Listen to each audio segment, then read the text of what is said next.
Bom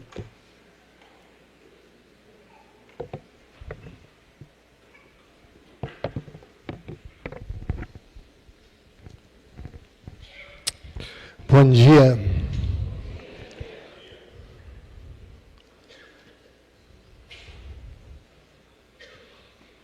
Nós vamos continuando com a série O Amor é. Eu achei interessante, né? O pastor falou na introdução da série, aquelas figurinhas do chiclete Block. Amar é. E tinha tanta coisa interessante lá. Então vamos pegar essa mesma sequência aqui, ó. Amor é. E hoje a gente vai falar que amor é escolher a paz ao invés da irritação. Queria dizer para você que é a coisa mais simples falar sobre esse tipo de assunto, porque isso não afeta você, não afeta a mim, não é? Na semana passada, o pastor Reginaldo fez uma boa introdução para essa série também. O pastor Sérgio fez uma introdução e o pastor Reginaldo fez uma outra. E o pastor Reginaldo ele lembrou a respeito o propósito da carta de 1 aos Coríntios. A primeira carta aos Coríntios. E ele lembrou o seguinte, mas a igreja de Corinto era uma igreja muito problemática. E é uma igreja que quase todos os capítulos estão tratando de problemas. Então esse aqui é o contexto que a gente tem que usar quando a gente vai lá para esse 1 Coríntios capítulo 13. Porque tradicionalmente a gente ouve, entende e aprendeu que 1 Coríntios capítulo 13 é o capítulo da Bíblia que fala sobre o amor. Mas não é só isso. Então, se todo lugar da Bíblia, ao longo, se todo lugar da carta aos Coríntios, a primeira carta, nós estamos encontrando problemas que estão sendo tratados pelo apóstolo, isso aqui está culminando em algo, né? Parece que vai indo capítulo 1, 2, vai ter um grande finale, né? Ele está caminhando, está montando para chegar em algum lugar. E quando chega lá naquele lugar, parece que o amor é um dos picos que essa carta tem. Então, só para você entender o contexto mais próximo, a gente pode sair falando lá do capítulo 1, dissensão entre os irmãos, capítulo 5, o irmão levando ao outro tribunal, capítulo 6, o problema da imoralidade na igreja, capítulo 7, as perguntas sobre o casamento, capítulo 11, a questão da ceia, quando os irmãos se ajuntavam para comer e celebrar ao Senhor, uns comiam mais rápido, outros pegavam as melhores coisas, as pessoas mais simples ou mais humildes ficavam para o final. Depois, capítulo 12, o que estava acontecendo com a presença dos dons e como que o exercício dos dons estava fazendo com que as pessoas estivessem se inflando. E depois a gente chega no capítulo 13. Então, para todos esses capítulos, preste bem atenção, porque isto é uma chave hermenêutica muito importante para o capítulo 13, quando fala do amor. Queridos irmãos, em quase todos os problemas tratados na primeira a carta de Coríntios, para todos os problemas, sempre o apóstolo diz, pense no outro. Aí você já fala, lá vem, pastor. Agora a gente tem que apanhar um pouquinho, né? Criança está fazendo muita arte, precisa de tomar um corretivozinho. Peraí, rapaz, não é assim não, calma aí, tem que colocar um freiozinho, né? Acho que é mais ou menos esse aqui o caminho que a gente vai hoje. Nós precisamos de freio. O nome desse freio é o fator, uma coisa muito conhecida dentro da teologia, o fator uns aos outros. Isso é o ar que a igreja de Cristo respira. Sempre pensando no outro. No capítulo 12, que é o que vem antes do tema aqui, do amor, lá em 1 Coríntios, o que estava acontecendo era o problema dos dons. Eu não vou entrar nisso, não vou tratar a questão em si. Mas o apóstolo Paulo vai começando a mostrar que tem pessoas que têm dons que são incríveis. Tem gente que desfrutava de dom miraculoso. Tinha gente que fazia coisas incríveis, milagres incríveis. E isso, em vez de fazer com que a igreja de Deus fosse conhecida pela presença de Deus e pelo que Deus estava operando dentro da igreja, Eles estavam dando mau testemunho porque as pessoas estavam concorrendo a respeito de quem é melhor do que o outro. E aí o apóstolo Paulo, pastor sou eu, o pastor Paulo, ele é o apóstolo Paulo. O apóstolo Paulo diz assim: eu vou mostrar para vocês um caminho excelente. Muito maior, muito melhor. Muito melhor do que estender as mãos e o aleijado andar. Muito melhor do que falar em uma língua que você nunca pensou em falar antes. Muito melhor do que ter profecias e de saber toda a Escritura. Muito melhor que tudo isso. E esse caminho é o amor. Esse é o contexto. O contexto para tudo que a gente vai falar aqui hoje, nós temos que aceitar no nosso coração que a igreja de Cristo precisa aprender a respirar o um ao outro. Olhar para a necessidade do outro, para o bem do outro. Agora, eu tenho certeza que você, juntamente comigo, vai dizer nessa manhã: ok, pastor, eu concordo, mas é que isto não é uma coisa fácil. Humanamente falando, meus irmãos, esse talvez seja um dos temas mais difíceis do discipulado da vida de Cristo. Talvez seja o tema mais difícil. Quando a gente está lidando com algum pecado, isso acontece, né? Você já lidou com um pecado específico na sua vida? Já lidou com isso alguma vez? Algo bem específico? Você sabe que você precisa de dar atenção para isso. Você precisa de conselheiro, você precisa de ajuda, você compra livros. Você ora de madrugada para orar por isso. Você intercede o tempo inteiro, você morre de medo de cair de novo. Você tem medo de ser surpreendido, você tem medo de que isso destrua a sua vida, seus filhos vejam, seus parentes saibam daquela coisa horrível que você está fazendo, e você dá aquela ênfase toda. Mas quando se trata de viver o que é bom para mim, e me colocar em primeiro lugar, e deixar meu irmão em segundo lugar, parece que a gente não tem o mesmo zelo. Portanto, quando eu digo que, humanamente falando, esse é um tema muito difícil, eu não estou me referindo a vir aqui e pregar uma mensagem. Não estou me referindo apenas a levantar o texto e ver as palavras lá no texto original, fazer uma boa hermenêutica, fazer uma boa entrega, encarar aqui tanta gente aqui disposta a ouvir a Deus. Não é disso que eu estou falando. Eu estou falando da dificuldade de nós, como servos de Deus, filhos de Deus, pessoas recriadas, renascidas no poder de Deus, que tem o seu Espírito habitando em nós. Como é difícil para a gente aceitar que este é um lado da nossa vida que, na maioria das vezes, ainda não está tão trabalhado quanto deveria. Eu sou o primeiro da fila.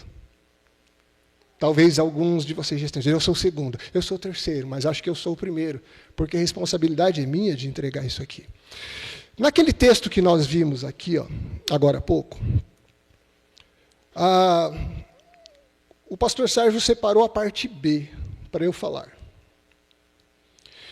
E quando eu fui pegar a segunda parte do versículo 13, né, versículo 5, quando eu comecei a olhar lá o que tinha a ver aquelas palavras, para onde que o texto estava direcionando, a gente chega a isso aqui, trocando em miúdos, né, traduzindo, seria mais ou menos isso aqui, não ser facilmente provocado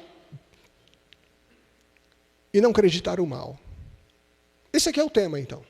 O tema de nós hoje é assim, amar significa não ser facilmente provocado e também significa não acreditar o mal. Bom, a partir daí, então, a gente vai falar sobre esses dois temas. A primeira parte é essa aqui, não ser facilmente provocado. Tem alguns irmãos que têm uma calma, uma paz, que parece que pode cair o mundo na cabeça, que nem liga, não é? Você conhece gente assim?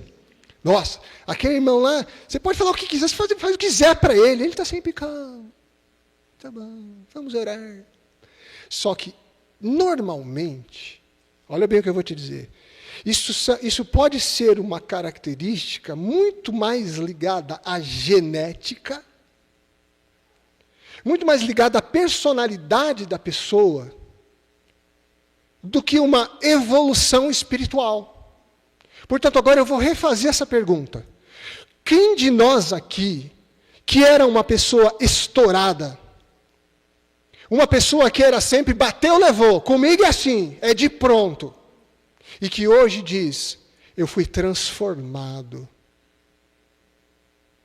Na minha comunhão com Deus, na minha oração, na compreensão do que é a palavra de Deus, do que Deus espera de mim, e no nosso modelo que é Cristo. Como que eu fui transformado e hoje eu sou uma pessoa bem diferente, hoje eu consigo ouvir mais, eu tenho mais paciência, eu espero um pouco, eu respiro, eu tiro meu tempo para orar. Não vou pedir para ninguém levantar a mão. Mas agora, talvez a gente pudesse dizer o seguinte, por que será que as pessoas são facilmente provocadas? Gente, toda provocação, ela reside no fato de que algo que você diz que você é, que você estabeleceu quem você é, que você colocou como objetivo de vida, um valor muito grande, e quando alguém quer ferir esse seu valor, aí vem a provocação. Quer um exemplo? Quando eu comecei a trabalhar com mentoreio de pastores e líderes na igreja, quase 20 anos já de experiência com isso, eu descobri uma coisa que era, o valor é o que guia a sua vida. Você se move por valores.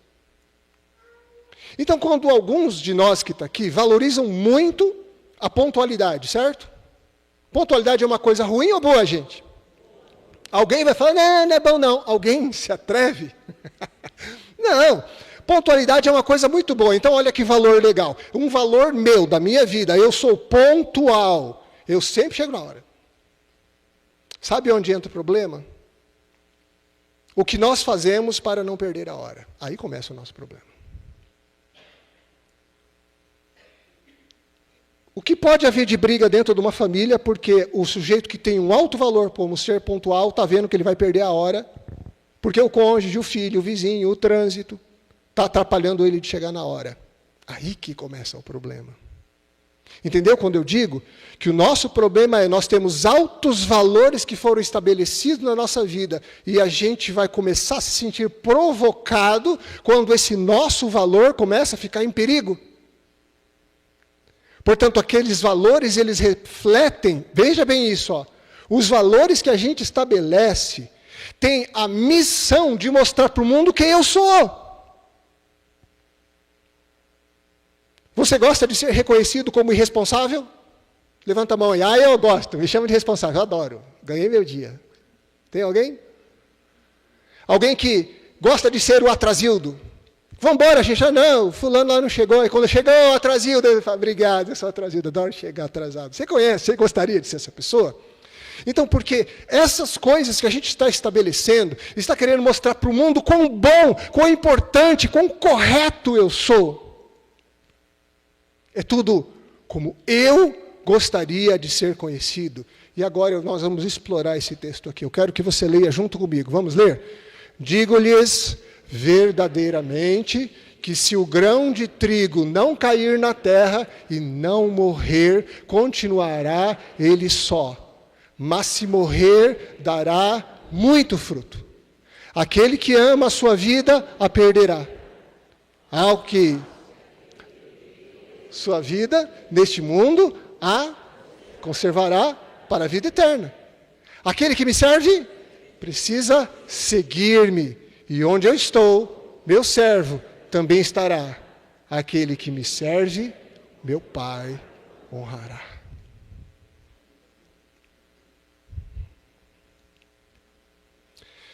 Vamos pensar nessa primeira parte. Nós estamos falando agora de como que nós lidamos com a provocação. Se o grão de trigo não cair na terra e não morrer, continuará ele só. Mas se morrer, dará muito fruto. Você sabe quando que Jesus disse isso? Se você for olhar lá no texto de João, essa passagem está localizada justamente logo após a entrada triunfal. Se a entrada triunfal, nós estamos falando de última semana de Jesus. Entrada triunfal, entra na cidade, tem toda aquela festa. As coisas mais importantes, vai ter a ceia, Esperei muito para ter esse tempo com vocês. E logo em seguida, eles saem dali, Getsemane, e começa a paixão. Se você soubesse que você está na tua última semana, quais são as coisas e para quem você diria? Quais são as coisas que você realmente gostaria de dizer para o mundo, para a sua família? Para as pessoas que vão tocar o seu negócio? Para as pessoas que vão herdar a sua casa? Para a sua esposa, para os seus filhos? Certamente você iria escolher aquelas coisas mais importantes da vida. Nesse momento, Jesus falou muitas coisas. Talvez não tantas, pelo menos que estão registradas na palavra, mas Jesus falou das coisas mais importantes. Ele só tinha aquele último tempo. E uma delas que ele falou foi isso aqui. Jesus estava em primeiro lugar se referindo a si mesmo. Ele dizia, se eu não entregar a minha vida, não vai ter fruto. Não vai ter como frutificar. Tudo isso que nós estamos fazendo aqui, se eu não subir a cruz e eu não der a minha vida por vocês, tudo isso que eu estou fazendo não vai ter fruto, vocês não vão provar do fruto disso. Vamos puxar isso aqui agora para nós? Como eu acabei de dizer, os valores que nós temos na vida, e quando as pessoas nos provocam, que falam contra os nossos valores, nós estamos sempre tão prontos para responder e com força dizer para elas que não é verdade. Eu sou uma pessoa boa, sim. Eu sou legal, sim. Eu não fiz mal, não. A minha intenção era melhor. Eu só queria ajudar, eu só queria ser legal. Vem Jesus e diz assim, ó, se o grão não morre, ele não frutifica.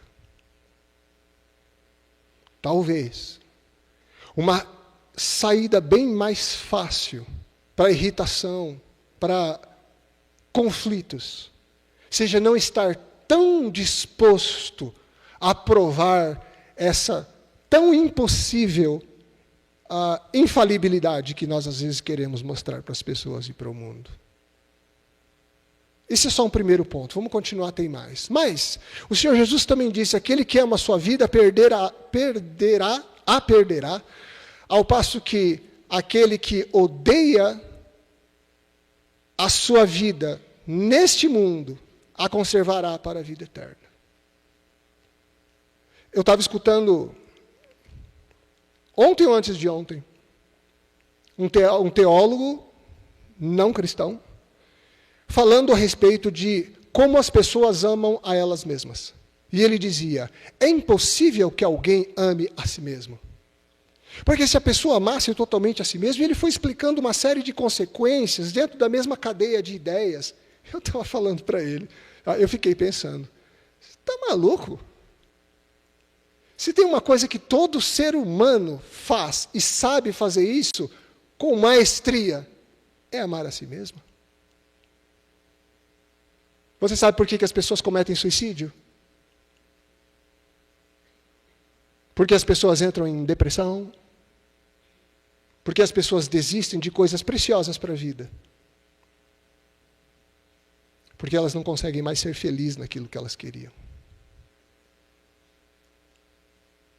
As pessoas desistem porque elas não aguentam mais sofrer. As pessoas desistem porque elas não aguentam mais dor. Às vezes a gente diz, a pessoa cometeu um suicídio, como ela foi egoísta, porque largou os filhos, largou toda uma situação. Gente, nós não sabemos a profundidade da dor que uma pessoa pode estar para chegar ao ponto de desistir da vida. Mas eu sempre pergunto para as pessoas, vou usar casos de pessoas que eu tratei que estavam com depressão. A minha pergunta para elas foi, você está em depressão, você entende que você está em depressão por causa disto, disto e disto, dessas 3, 4 razões, ok? Ok. Se tudo isso estivesse, tudo bem, estivesse do jeito que você sempre quis, se as coisas estivessem caminhando ao seu gosto, você acha que você estaria em depressão? Elas falam, claro que não. Entendeu o que eu quis dizer? As pessoas se amam muito. E essa é a razão pela qual Deus diz, morra, você precisa aprender a morrer para você mesmo em primeiro lugar. Mas isso não é o tipo de coisa que a gente consegue. Ah, ok, então a partir de hoje eu morri para mim mesmo. Vamos lá, agora eu vivo para os outros. Isso talvez seja uma das coisas mais profundas e mais difíceis da vida cristã. Talvez deveria ser a coisa que a gente mais mirasse para que a gente pudesse parecer mais com Jesus.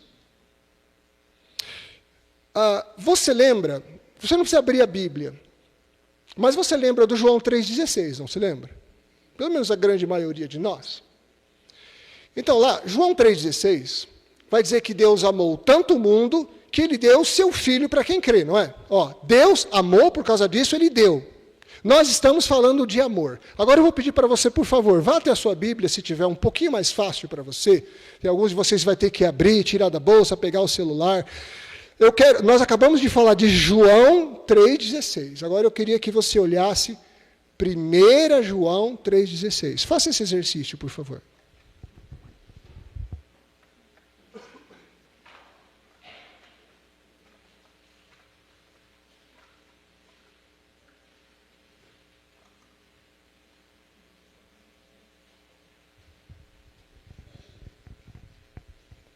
Primeira João 3,16. Acharam? Foi? Não está projetado não, você tem que achar mesmo. Encontraram? 2 versículos bem parecidos. Talvez até pudesse dizer que um é sequência do outro.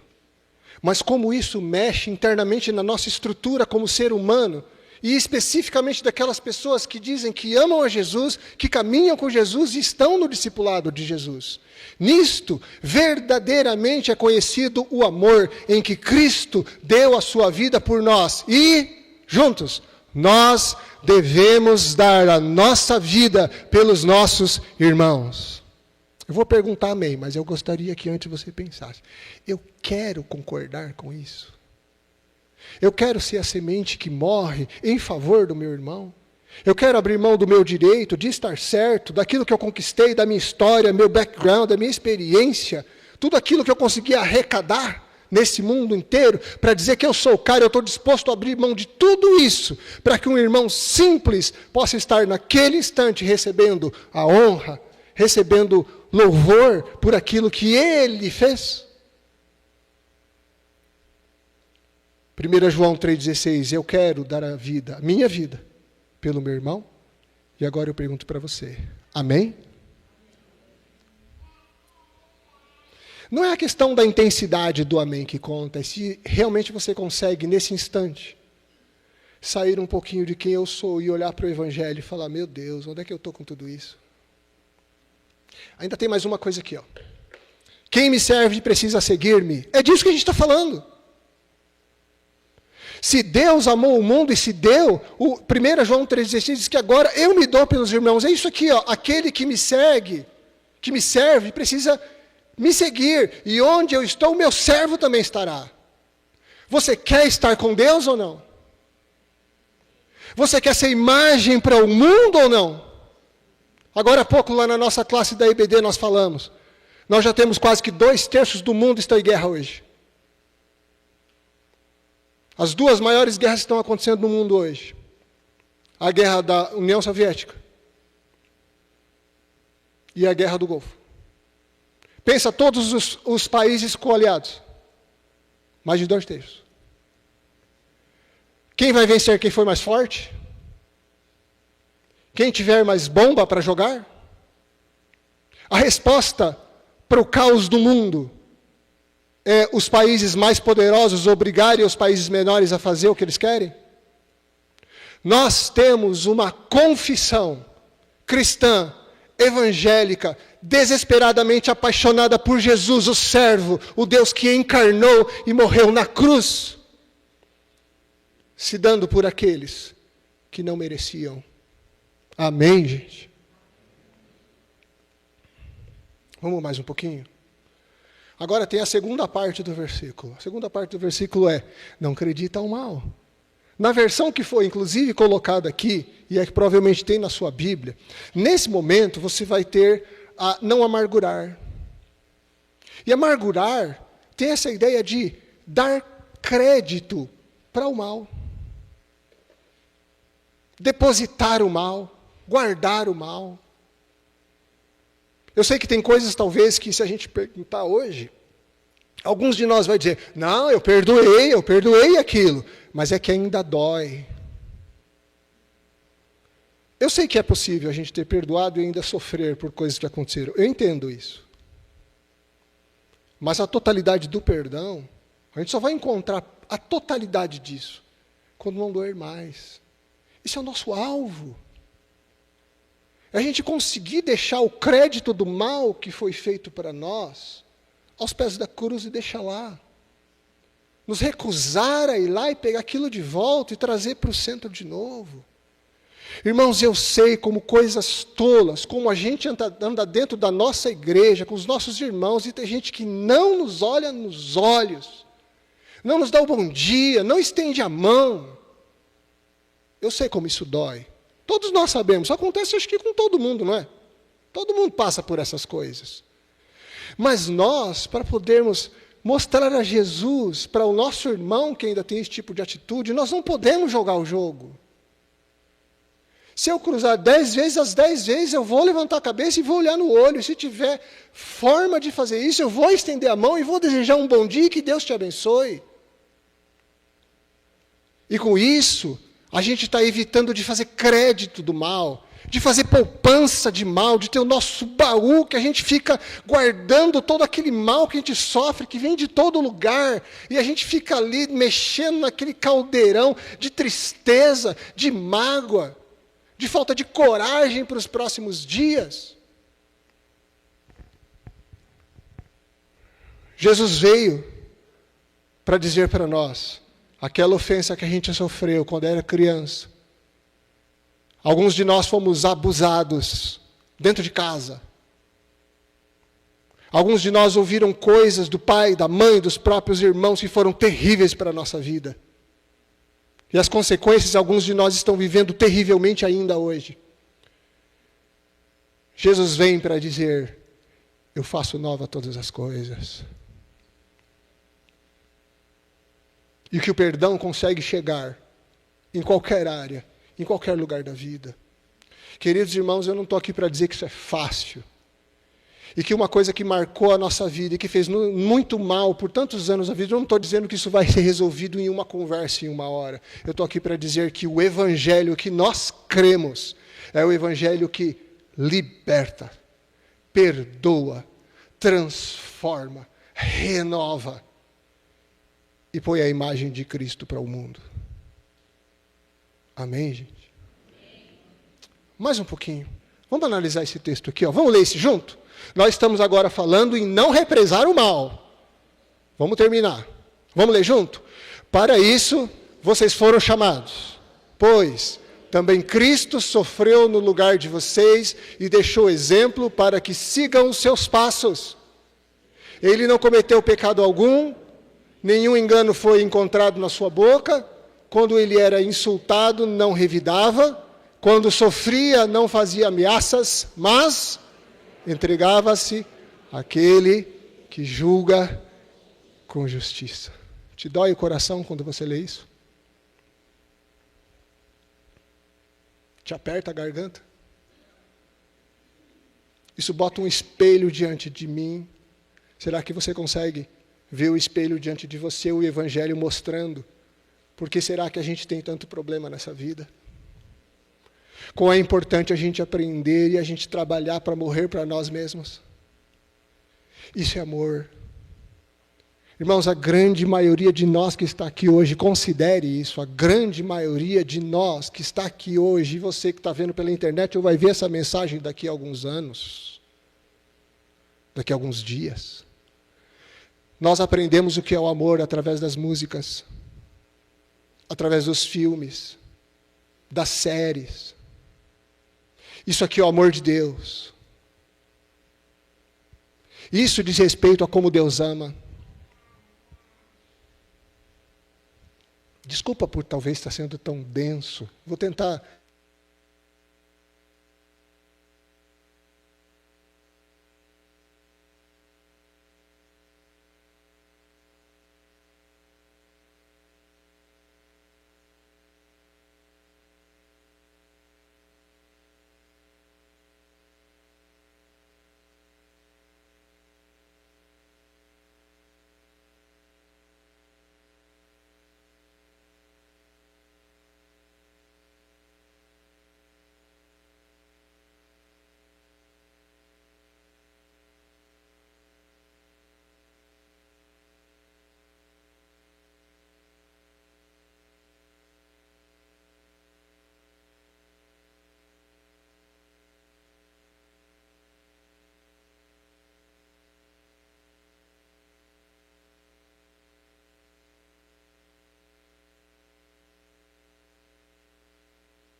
que sigamos os seus passos.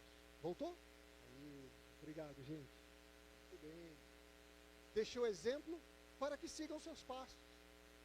Irmãos, nós não podemos sair depois de uma exposição dessa, da Bíblia, e dizer assim, eu não faço porque eu não sei como agir.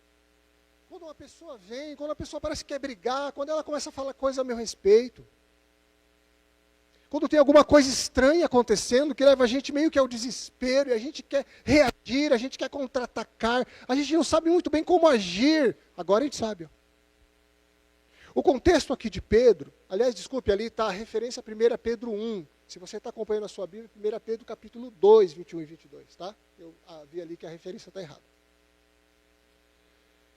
O que ali o apóstolo está dizendo, o contexto ali imediato é, que mal faz se você tiver que sofrer porque você fez alguma coisa errada? Ué, não é justo? Fez uma coisa errada, agora você sofre porque você fez coisa errada. Mas aí ele fala, mas se você estiver sofrendo por fazer o bem, isso é muito melhor. E aí entra esse contexto aqui, ó, porque é para isso que vocês foram chamados. Dentro do nosso contexto de vida, sendo cristão, como dizia o pastor Bill Moore, né? Cristão, conservador, moralista, tudo no lado bom dessas palavras, certo? Nós provavelmente vamos ter problemas. E agora, o que a Bíblia diz é que ele nos deixou exemplo, para seguir os seus passos, para nós fazermos o que ele fez. Isso é ser imagem de Jesus. Isso é escolher a paz ao invés da irritação. E essa segunda parte, gente, nós poderíamos ficar falando dessas coisas aqui, com certeza até amanhã, analisando parte por parte do versículo. Mas a segunda parte do versículo diz o seguinte: quando ele era insultado, não revidava. Lembra, a gente vai ser sempre insultado em cima das coisas que a gente tem como valor, né? E quando alguém bater nisso e ferir isso, a gente vai querer reagir. Então, em primeiro lugar, quando Jesus Cristo era insultado, ele não revidava. Segunda coisa, quando ele sofria, ele não fazia ameaças. Que dor, gente. Que aperto na garganta. Mas entregava-se àquele que julga com justiça. E quantas coisas que estão acontecendo na nossa vida, na nossa casa, no nosso lar, no nosso trabalho, no trânsito, no restaurante, porque a gente está querendo fazer justiça a gente mesmo. A justiça é a de Deus em primeiro lugar. Eu queria encerrar com isso aqui. Nós acabamos de ver que escolher a paz, literalmente, é não ser facilmente provocado. E se você é um ser humano quanto eu, se você é tão humano quanto eu, e quanto qualquer um está sentado aí do seu lado, você já deve estar dizendo, misericórdia, pastor. Não é fácil. Não é fácil. Para você que diz, eu sou assim mesmo, eu nasci assim mesmo. Pau que nasce torto nunca se endireita. Isso é anti-evangélico. 2 Coríntios, capítulo 5, versículo 17, você lembra? Eis que se alguém está em Cristo, nova criatura é. As coisas velhas já se passaram. Eis, negue isso no coração e na mente. Não existe pau que nasce torto, nunca se direita dentro do Evangelho de Jesus Cristo.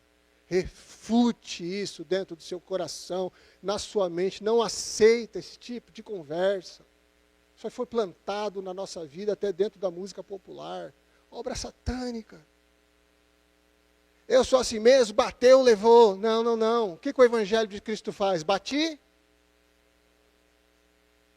Outra face. Bom, como eu disse agora há pouco, poderíamos gastar aí até de tarde falando isso, né?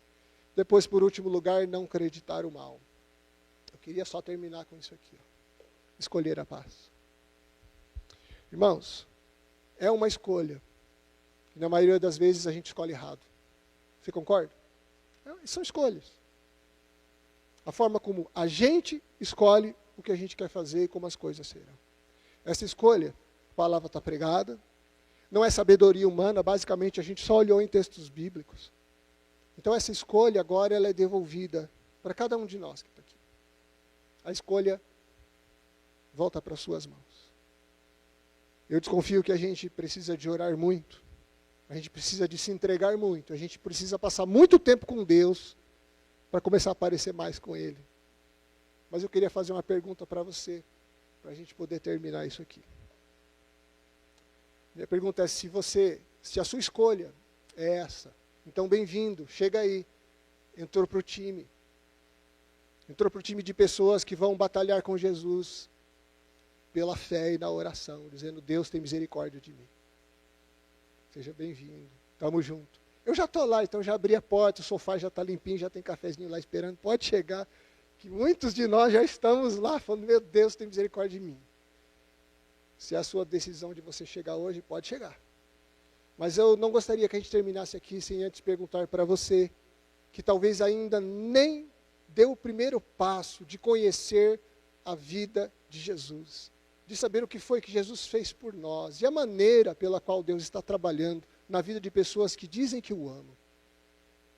Queria pedir para que você, por favor, não vá embora sem antes procurar por um dos pastores, os diáconos, aqueles homens bonitos, simpáticos, que estão com a camiseta azul lá atrás, assim, uma coisa linda. Você, por favor, procure por eles.